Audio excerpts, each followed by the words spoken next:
परिचय। हमारे शरीर की पांचों ज्ञानेंद्रियों में नेत्र सबसे महत्वपूर्ण अंग है। नेत्रों से ही हम देख पाते हैं और अपने आसपास के विचित्र संसार की प्रशंसा कर पाते हैं। हमारे नेत्र हमें दुनिया के रंग दिखाते हैं। उद्देश्य। इस पाठ के अंत में आप निम्न करने में सक्षम हो जाएंगे: मानव नेत्र के कार्य को समझना, दृष्टि दोषों और उनके सुधार के बारे में जानना, समपार्श्व यानी प्रिज्म के माध्यम से प्रकाश के अपवर्तन को समझना, कांच के समपार्श्व यानी प्रिज्म के माध्यम से श्वेत प्रकाश के विक्षेपण को समझना, वायुमंडलीय अपवर्तन और उसके अनुप्रयोगों को जानना, प्राकिरणन और उसके अनुप्रयोगों को जानना। मानव नेत्र और उसके कार्य। हमारे नेत्र हमें दुनिया के रंग दिखाते हैं। मानव नेत्र में एक क्रिस्टलीय लेंस होता है और यह कैमरे की भांति कार्य करता है। नेत्र के विभिन्न भाग और उनके कार्य इस प्रकार हैं: स्वच्छ मंडल यानी कॉर्निया, यह पुतली की सामने वाली सतह पर स्थित पारदर्शी उभार होता है। प्रकाश स्वच्छ मंडल के माध्यम से ही नेत्र में प्रवेश करता है। परितारिका यानी आइरिस, यह कॉर्निया के पीछे स्थित एक पतली और वृत्ताकार झिल्ली होती है जो कि पुतली के आकार को नियंत्रित करती है। पुतली, यह परितारिका के बीचों बीच स्थित एक छिद्र होता है जो कि काला दिखता है और नेत्रों में प्रवेश करने वाले प्रकाश की मात्रा को फैलाकर या सिकुड़ाकर नियंत्रित करता है। दृष्टि पटल यानी रेटिना, यह एक बेहद पतली झिल्ली है जो कि एक पर्दे यानी स्क्रीन की भांति कार्य करती है। अभिनेत्र लेंस रेटिना पर किसी वस्तु का वास्तविक तथा उल्टा प्रतिबिंब बनाता है।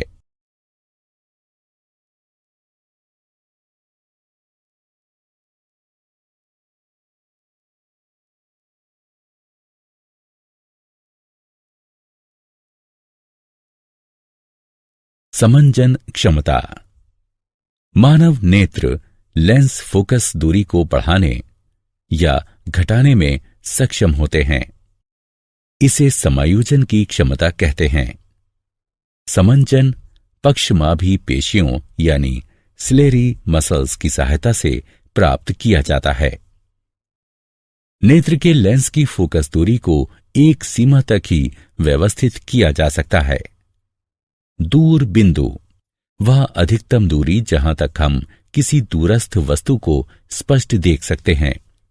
किसी दूरस्थ वस्तु को स्पष्ट देखने के लिए पक्षमाभी पेशियां ढीली होकर नेत्र के लेंस को पतला कर देती हैं। निकट बिंदु, वह न्यूनतम दूरी जहां पर स्थित कोई वस्तु बिना किसी दबाव के स्पष्ट देखी जा सकती है। निकटस्थ वस्तु को स्पष्ट देखने के लिए पक्षमाभी पेशियां संकुचित होकर नेत्र के लेंस को मोटा कर देती हैं।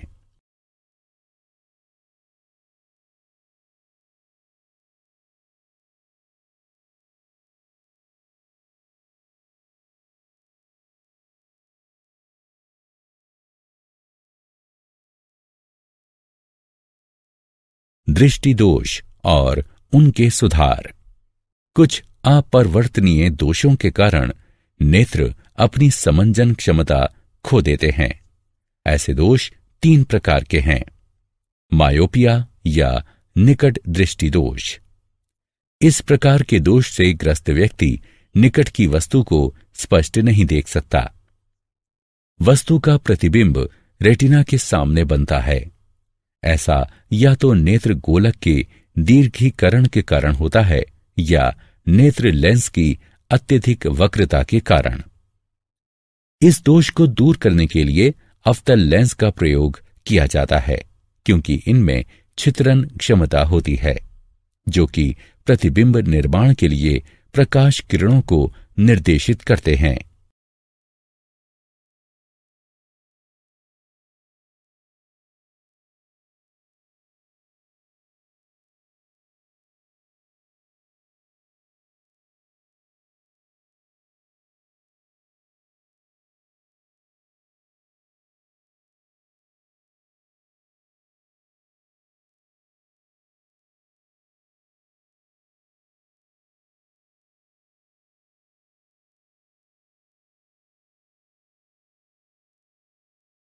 दीर्घ दृष्टि दोष और उसका सुधार। हाइपरमेट्रोपिया या दूर दृष्टि दोष। इस प्रकाश के दोष से ग्रस्त व्यक्ति दूरस्थ वस्तुओं को स्पष्ट नहीं देख पाता है। इसमें नेत्र लेंस के द्वारा प्रकाश किरणों का प्रतिबिंब रेटिना के पीछे बनाया जाता है। ऐसा या तो नेत्र लेंस की केंद्रीय लंबाई की वृद्धि के कारण होता है या नेत्र गोलक के आकार में कमी के कारण। इस दोष को सुधारने के लिए उत्तल लेंस का प्रयोग किया जा सकता है, जो कि प्रकाश किरणों को रेटिना पर अभिमुख करता है, जिससे प्रतिबिंबीकरण होता है और व्यक्ति दूरस्थ वस्तु को स्पष्ट देख पाता है।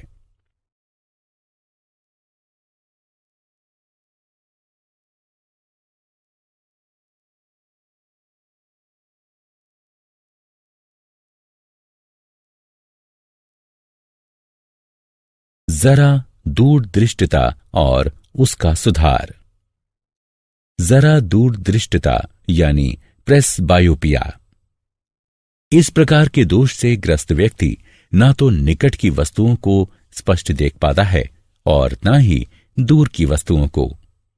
यह दोष बढ़ती आयु के साथ दुर्बल हो रही पक्षमाभी पेशियों और नेत्र लेंस के लचीलेपन में कमी के कारण होता है।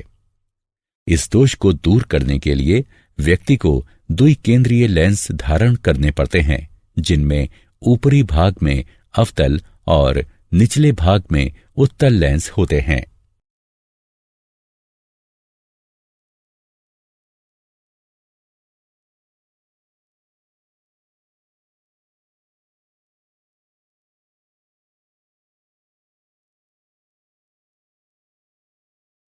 समपार्श्व यानी प्रिज्म के माध्यम से प्रकाश का अपवर्तन। एक माध्यम से दूसरे माध्यम की ओर यात्रा करते समय प्रकाश के झुकाव को अपवर्तन कहते हैं। इस खंड में हम समपार्श्व यानी प्रिज्म के माध्यम से प्रकाश के अपवर्तन की घटना पर चर्चा करेंगे। समपार्श्व यानी प्रिज्म दो त्रिकोणीय आधारों और तीन चौकोर तलों वाली ठोस आकृति है। प्रत्येक तल के मध्य का कोण समपार्श्व कोण कहलाता है। एक रंग के प्रकाश की किरण एक कांच के प्रिज्म पर आपतित होती है और अभिलंब की ओर मुड़कर हवा से कांच में प्रवेश करती है। इसके पश्चात सीधे गमन करते हुए यह अभिलंब से दूर कांच से हवा में प्रवेश करती है। आपतित किरण और अपवर्तित किरण एक कोण पर है, जो विचलन कोण कहलाता है। कांच के समपार्श्व के द्वारा श्वेत प्रकाश का विक्षेपण। अब हम इस पर चर्चा करेंगे कि यदि हम कांच के समपार्श्व पर श्वेत प्रकाश संयोजित करें तो क्या होगा।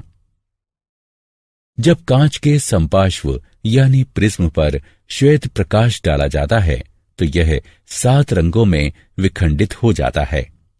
बैगनी, गहरा नीला, नीला, हरा, पीला, नारंगी और लाल। इस घटना को श्वेत प्रकाश का विक्षेपण कहते हैं। विक्षेपण का कारण।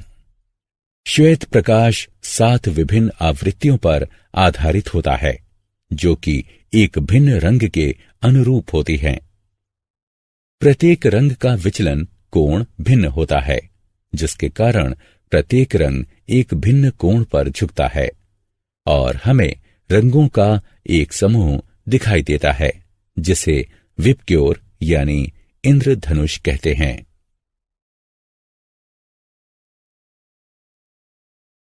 पुनर्संयोजन और इंद्रधनुष। पुनर्संयोजन।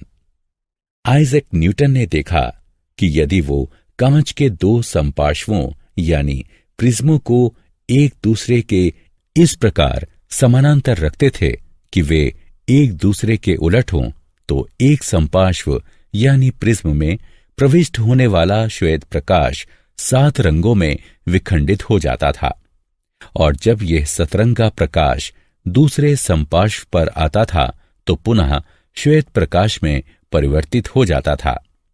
इसे ही पुनर्संयोजन कहा जाता है। हम सबको वर्षा के पश्चात इंद्रधनुष का दृश्य देखना अच्छा लगता है। यह एक प्राकृतिक घटना है जो कि प्राकीर्णन का परिणाम होती है। इंद्रधनुष आकाश में सदैव सूर्य की विपरीत दिशा में प्रकट होता है। वर्षा के दौरान जल की बूंदें सूर्य के प्रकाश के लिए समपार्श्व यानी प्रिज्म का कार्य करती हैं। जल की बूंदें अपरिवर्तित होती हैं, प्राकीर्णित होती हैं और फिर सूर्य के प्रकाश को इंद्रधनुष बनाने के लिए आंतरिक रूप से परावर्तित करती हैं। पुनर्संयोजन ऐसी घटना है जो कि विक्षेपण का विलोम है। इंद्रधनुष एक प्राकृतिक रूप से होने वाली घटना है जो कि सूर्य के प्रकाश के विक्षेपण के कारण होती है। इंद्रधनुष आकाश में सदैव सूर्य की विपरीत दिशा में दिखाई देता है। वायुमंडलीय अपवर्तन और उसके अनुप्रयोग। हमारा वायुमंडल किसी स्थान विशेष पर समान रूप से सघन नहीं है।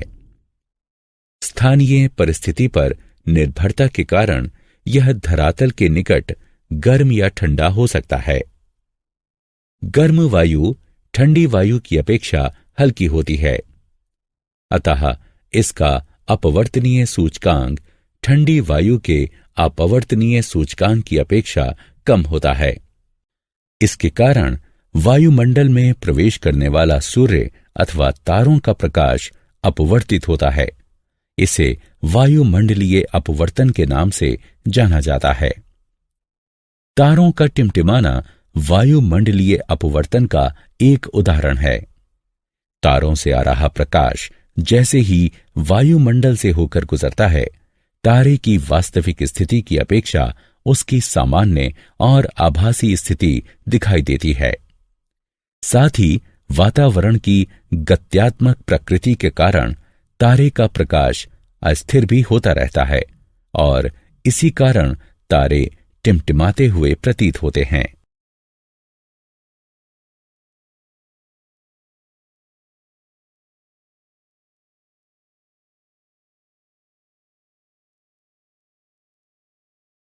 हमारे हिसाब से सूर्योदय तब होता है जब सूर्य क्षितिज से ऊपर आता है।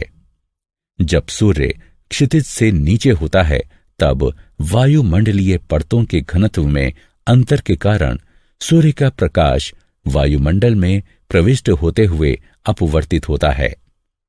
इसके कारण सूर्य क्षितिज के ऊपर दिखाई देता है और सूर्य के वास्तव में क्षितिज पर पहुंचने से 2 मिनट पूर्व हम सूर्योदय देखते हैं। इसी प्रकार वायुमंडलीय अपवर्तन के कारण ही सूर्यास्त हमें 2 मिनट देर से दिखाई देता है। प्रकाश का प्राकीर्णन और उसके अनुप्रयोग। वायुमंडल से होकर गुजरने के दौरान धूल कणों और वायु अणुओं के द्वारा प्रकाश फैल जाता है। इसे प्रकाश का प्राकीर्णन कहा जाता है। प्राकीर्णित प्रकाश का रंग प्राकीर्णित हो रहे अणुओं के आकार पर निर्भर करता है। टिंडल प्रभाव। जब प्रकाश किसी कलीलीय घोल पर डाला जाता है तो वह कलीलीय कणों के द्वारा प्राकीर्णित हो जाता है और इस कारण प्रकाश पथ दिखाई देने लगता है। इसे टिंडल प्रभाव कहते हैं। जैसे किसी अंधेरे कमरे में जब एक छिद्र बनाया जाता है और प्रकाश को उसमें से गुजारा जाता है, तब हम प्रकाश पथ और धूल के उन कणों को स्पष्टता देख पाते हैं जिन्हें साधारण परिस्थितियों में वायु में नहीं देखा जा सकता।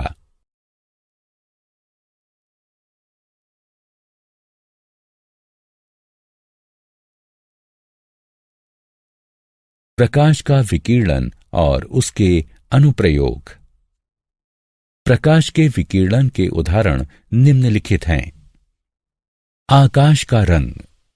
जब सूर्य का प्रकाश वायुमंडल से होकर गुजरता है तो अन्य रंगों की अपेक्षा नीला प्रकाश अधिक विकिरणित हो जाता है, क्योंकि नीले रंग का तरंगदैर्घ्य वायुमंडल के अच्छे कणों के द्वारा विकिरणित होने के अनुकूलतम होता है। अतः नीला रंग हम तक पहुंचता है और आकाश हमें नीला दिखाई देता है। इसका अर्थ यह हुआ कि यदि धरती का वायुमंडल न होता तो आकाश हमें काला दिखाई देता। सूर्योदय और सूर्यास्त के समय सूर्य का रंग। सूर्योदय या सूर्यास्त के समय सूर्य का प्रकाश अधिक दूरी तय करता है, अतः कम तरंगदैर्घ्य होने के कारण नीला रंग विकिरणित हो जाता है और हम तक केवल लाल रंग पहुंचता है। सर्वाधिक लंबे तरंगदैर्घ्य के कारण, अतः सूर्योदय और सूर्यास्त के समय सूर्य रक्ताभ प्रतीत होता है। क्या आप जानते हैं मनुष्य की दृष्टि का क्षैतिज क्षेत्र एक आंख से लगभग 150 डायोप्टर और दोनों आंखों से लगभग 180 डायोप्टर होता है। किसी तारे का टिमटिमाना उसके प्रकाश के वायुमंडलीय अपवर्तन के कारण होता है। वायुमंडलीय अपवर्तन के कारण सूर्य हमें सूर्योदय के वास्तविक समय से लगभग 2 मिनट पूर्व और सूर्यास्त के वास्तविक समय से लगभग 2 मिनट पश्चात तक दिखाई देता है। प्यूपिल अपना आकार प्रबल मनोवेगों के प्रभाव के कारण भी बढ़ा सकता है। नीली आंखों वाले भूरी आंखों वालों की अपेक्षा ज्यादा बेहतर देखते हैं। आइरिस के रंग का दृष्टि तीक्ष्णता से कोई संबंध नहीं है।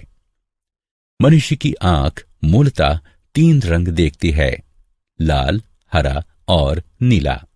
ये मूल रंग हैं। श्वेत रंग इन तीनों रंगों का संयोजन है। काला रंग इनके अभाव स्वरूप है। पीला, बैगनी और हल्का बैगनी रंग 2 मूल रंगों के संयोजन से बनता है। इन्हें द्वितीयक रंग कहते हैं। कुत्ते लाल और हरे रंगों के मध्य अंतर नहीं कर सकते। साधारण मनुष्य 1 मिनट में 12 बार पलकें झपकाता है, यानी कि प्रतिदिन औसतन लगभग 10,000 बार। आंख मानव शरीर का एकमात्र अंग है जो दिन रात किसी भी क्षण बिना आराम किए 100% क्षमता के साथ काम कर सकता है। छींकते समय आंखें खुली रखना असंभव है। तुम्हारी भौहों के मध्य के स्थान को ग्लैबेला कहते हैं। अनुकूल परिस्थितियों में मनुष्य की आंख मोमबत्ती की रोशनी को 14 मील की दूरी से भी देख सकती है। मनुष्य काग की अपेक्षा कंप्यूटर की स्क्रीन को 25% धीमी गति से पढ़ता है। सारांश। आइए हमने जो कुछ सीखा है उसे संक्षेप में दोहराएं। मनुष्य की आंख में एक क्रिस्टलीय लेंस होता है और यह कैमरे की भांति कार्य करती है। आंख के विभिन्न भाग हैं: प्यूपिल, कॉर्निया, आइरिस, क्रिस्टलीय लेंस और रेटिना, यानी श्वेत पटल। मनुष्य की आंख के लेंस में केंद्रीय दूरी घटाने और बढ़ाने की क्षमता होती है। इसे समायोजन कहते हैं। मोतियाबिंद। यह एक नेत्र रोग है जिसमें आंख के लेंस की पारदर्शिता समाप्त हो जाती है, जिसके कारण आंशिक या संपूर्ण दृष्टिहीनता आ जाती है। इसे शल्य क्रिया के द्वारा ठीक किया जा सकता है। समपार्श्व यानी प्रिज्म 2 त्रिकोणीय आधारों और 3 चौकोर तलों वाली ठोस आकृति है। प्रत्येक तल के मध्य का कोण समपार्श्व कोण कहलाता है।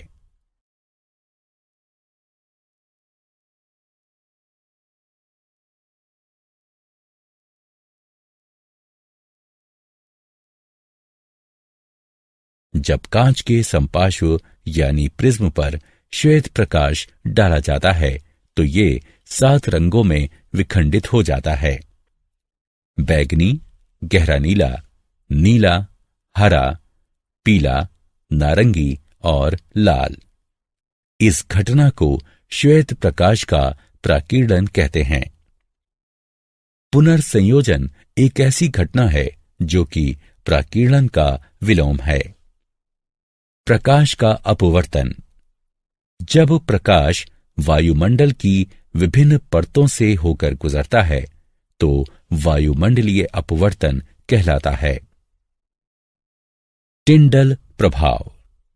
जब प्रकाश किसी कलीलीय घोल पर डाला जाता है तो वो कलीलीय कणों के द्वारा प्राकीर्णित हो जाता है और इस कारण प्रकाश पथ दिखाई देने लगता है। प्राकीर्णन। जब प्रकाश वायुमंडल से होकर गुजरता है तो ये धूल कणों और अन्य वायु कणों के द्वारा फैल जाता है।